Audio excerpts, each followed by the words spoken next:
दोस्तों, मैं डॉक्टर रविशंकर गौड़ अपने चैनल होम्योपैथिक उपचार में आपका हार्दिक स्वागत करता हूं। आज हम एक ब्राइनिया का केस देखेंगे। ये कॉम्प्लेक्स केस है। 55 वर्षीय युवती का केस है। ये लेडी मेरे पास आती हैं और उसके बाद में इन्होंने सबसे पहली कंप्लेंट जो बताई वो ये बताई कि सर, ये मेरा जो राइट हैंड है ये पूरा यहाँ कंधे से लेकर पूरा नीचे तक एकदम जाम हो गया है, बिल्कुल भी हिल नहीं रहा है।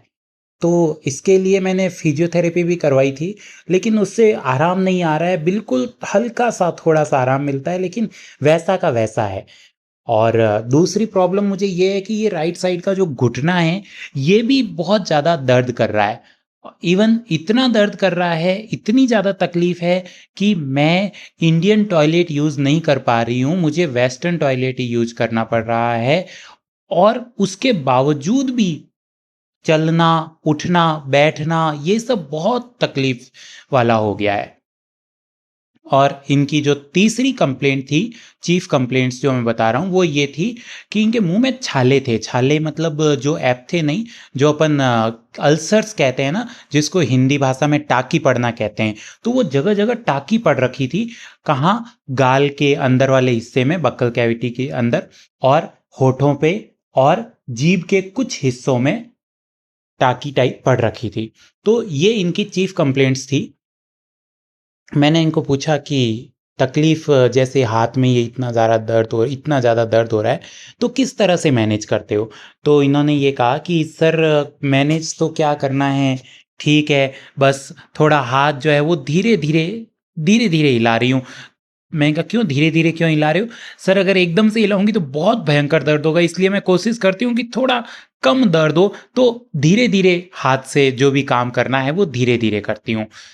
मैंने कहा अच्छा, और घुटने के दर्द को कैसे मैनेज करते हो? सर, वही, वहां पर भी मैं बहुत धीरे धीरे कदम रखती हूँ ताकि मेरा घुटना दर्द ना हो। अच्छा, मैंने कहा और ये छाले छाले हो रखे हैं, तो खाना ही पड़ता होगा।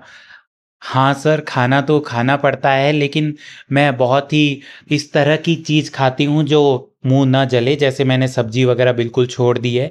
मैं दही रोटी खाती हूँ या फिर दूध रोटी खा लेती हूँ, और इस तरह से चल रहा है सर। तो मैंने कहा ये घुटने दर्द और ये पैर का दर्द तो ठीक है, कोई मस्कुलर स्पाज्म होगा और बारिश का मौसम है इस वजह से हो गया होगा, लेकिन ये छाले कैसे हो गए?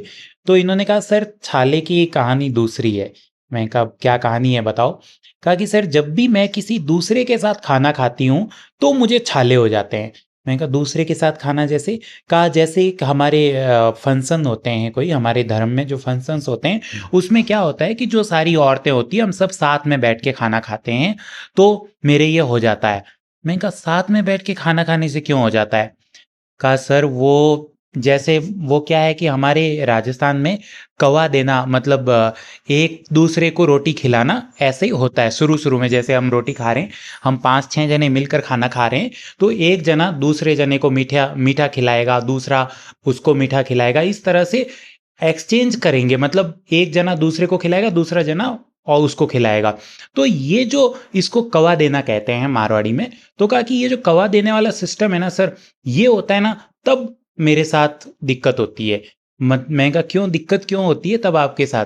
कहा कि सर, जैसे वो मान लो किसी ने किसी दूसरी लेडी को कवा दिया, तो वो उसके मुंह में हाथ डालती है ना, तो थूक लग जाता है। फिर उसी थूक को लेकर आप कोई दूसरी चीज उठाते हो और फिर वो किसी दूसरे के मुंह में डालते हो, फिर उसी का थूक इस तरह से। सर, मुझे बहुत घिन आती है सर, मुझे बिल्कुल भी अच्छा नहीं लगता।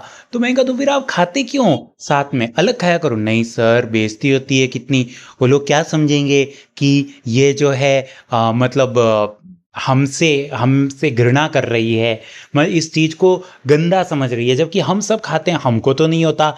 तो सर, इसलिए मुझे खाना तो पड़ता है सर, लेकिन छाले हो जाते हैं सर हमेशा। ये मेरा आज का नहीं है, ये मेरा कई सालों से हो रखा है। एक अच्छा, तो मतलब आपको छाले खाने के बाद होते हैं, ये चीज आपको पता रहती है? कहाँ सर, ये मेरे को स्पष्ट स्पष्ट रहता है कि हाँ, मैं खाना खाऊंगी और मेरे छाले हो जाएंगे। इसलिए सर, मैं कहीं आती जाती भी नहीं हूँ। कहीं अगर ऐसा होता है कि मेरे को वहां जाना पड़ेगा, तो मैं कोशिश करती हूँ कि मैं वहां न जाऊं, और लेकिन जब बात सिर से मतलब जो पानी है वो सिर से ऊपर हो जाता है और जब मुझे जाना ही पड़ता है तो पक्का अगर मैंने खाना खाया तो वहां छाले होंगे ही होंगे। तो सर अभी क्या हुआ, कुछ दिनों पहले हम गए थे, हमारे फंक्शन था कोई, तो हमने साथ में खाना खाया, उसके बाद में ये छाले हो गए। और सर छाले भी इतने खराब होते हैं ना, ये देखो टाकी पड़ जाती है, वो नॉर्मल छाले होते हैं वो नहीं होते, ये टाकी पड़ जाती है। तो मैंने कहा ठीक है। तो मैंने इस पेशेंट में fear suffering of and escape attempts to लिया और उसके बाद में मैंने ब्राइनिया दी। सेकंड डे टाकी में भी आराम आना शुरू हो गया, घुटना दर्द भी रिलीव हो गया और हाथ भी रिलीव हो गया। पूरा ठीक नहीं हुआ लेकिन हाथ के मूवमेंट्स जो हैं वापस स्टेब्लिश हो गए और दर्द काफी हल्का हो गया। घुटने में भी दर्द था लेकिन वो दर्द काफी कम हो गया और वो आराम से चल पा रही थी। इवन टाकी भी पूरी ठीक नहीं हुई लेकिन अब वो सब्जी से खाना भी खा रही थी तो भी मुंह में जलन नहीं हो रही थी। और ये सब हीलिंग मोड जो है वो स्टार्ट हो गया था। विद इन 5 to 10 डेज वो पूरी तरह से एकदम स्वस्थ हो गई। तो ये सब था। ब्राइनिया मैंने कैसे दी, फियर सफरिंग ऑफ और एस्केप अटेम्प्ट्स टू कैसे लगाया, इसके लिए मैं एक अलग से वीडियो बनाऊंगा। उसमें मैं ये एनालाइज करूंगा कि मैंने कैसे फियर सफरिंग और एस्केप अटेम्प्ट्स लगाया। Thank you friends.